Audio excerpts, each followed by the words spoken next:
Ćao drugari! SSN je bitan faktor vašeg učešća u programu, on predstavlja nešto slično našem JMBG.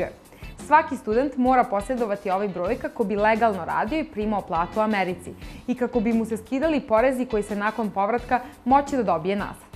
Ovaj broj se vadi u Americi, a bilo bi poželjno da što pre po vašem dolasku odete u najbliži SSN office i podnesete zahtev za izdavanje socijalnog broja. U tome vam često asistiraju sami poslodavci ili studentske organizacije u određenim oblastima. Kao legalnom američkom radniku, vama će prilikom isplate zarade kroz paycheckove skidati određeni porezi na zaradu. Negde će to biti samo federalni porez, a negde i same federalne države u kojima radite skidaju svoje poreze. Ono što je za vas bitno jeste da veliki deo tih poreza možete da povratite nakon završetka vašeg programa. U dosta slučajeva biće vraćen ceo skinuti iznos poreza, ali će nekima koji zarade iznad izvesne sume neki deo biti zadržan zbog samog sistema progresivnog oporezivanja u Americi.